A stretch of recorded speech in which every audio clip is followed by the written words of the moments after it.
The latest from Nepal as death tolls continue to climb and aid is stymied. In Thailand, officials find 32 decayed bodies.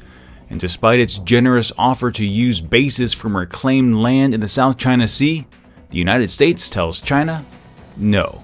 These stories are coming up next. This is the Asia Brief.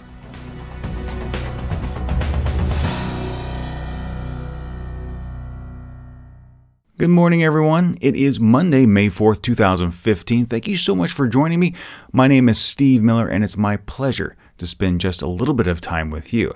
Now, before we get into our first story today, one program note, because I will be traveling throughout this week as well as the holiday coming up tomorrow, Children's Day in South Korea, I will be taking some time off. So Asia Briefs will be released on Monday and Wednesday of this week. No podcasts on either Tuesday or Thursday. And then on Friday's Asia News Weekly, it will be an abbreviated podcast. Now that that's out of the way, let's get to our first story. Unfortunately, we do start off with some somber news from Nepal. The death toll has surpassed 7,200 with more than 14,000 injured. Aid workers have still yet to reach some of the farthest hit areas, which some say have been totally devastated.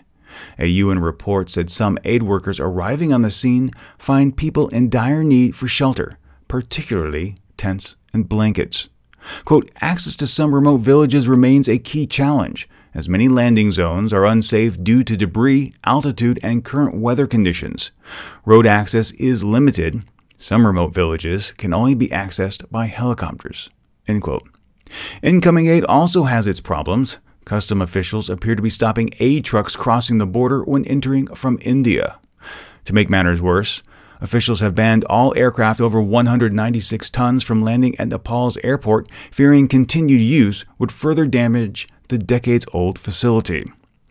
UN officials are also worried about these remote areas, fearing a lack of aid could promote the spread of disease.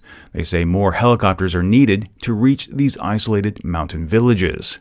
In areas that have received aid, some on the ground report there are ample supplies, but the main concern is shelter and sanitation.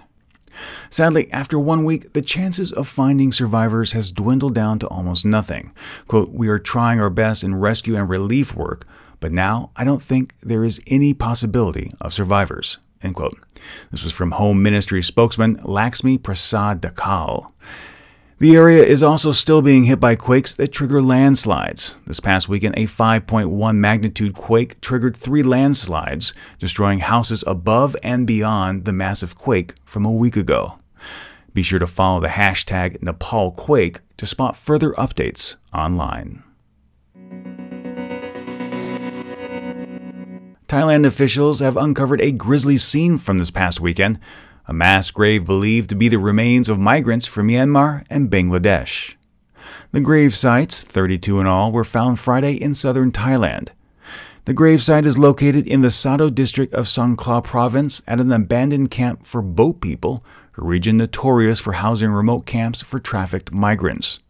Military and border police have cordoned off the area as forensic experts arrive to investigate.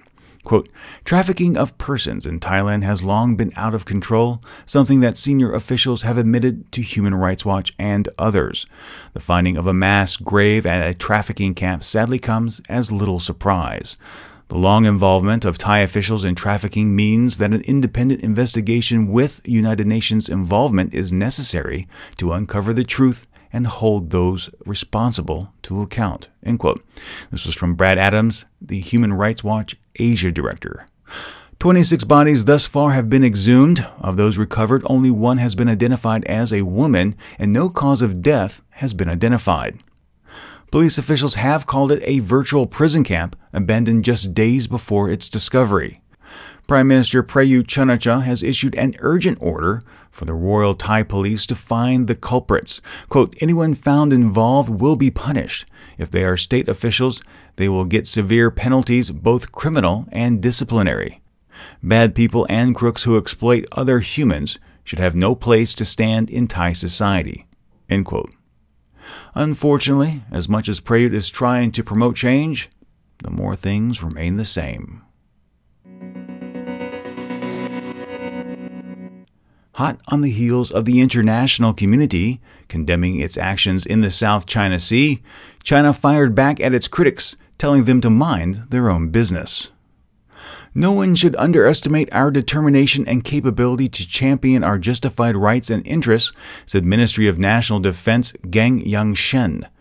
Then, China turned around and offered up the newly constructed outposts on the reclaimed land in the South China Sea to the United States and others for search and rescue operations for use when the conditions were, quote, right, saying it will improve the ability in these areas of public services like weather forecasting and maritime search and rescue, fulfilling international obligations to maintain the security of international seas. That from China's Navy Chief Wu Shengli. Wu then criticized the United States for its surveillance operations, calling them totally out of step with efforts to improve relations. The United States promptly rejected China's offer. The State Department's acting deputy spokesman, Jeff Rathke, said, "Building facilities on reclaimed land in disputed areas will not contribute to peace and stability in the region. This is true even if, as some Chinese officials have stated, the facilities in question are used for civilian disaster response purposes. If there is a desire to reduce tensions, China should actively reduce them by taking concrete steps to halt land reclamation. Beijing should work with existing multilateral mechanisms for humanitarian and disaster relief, such as the one under the umbrella of the Association of Southeast Asian Nations." As I have said numerous times, China is doing what it wants to do in the region, and unless serious pressure is applied, they will lock in those reefs and effectively take control of some 90% of the South China Sea. More than just urging them to work with ASEAN needs to be done, because that is leading nowhere. All right, my friends, that is it for today's story. I hope you'll take a moment to leave your thoughts in the comments on Facebook or Twitter.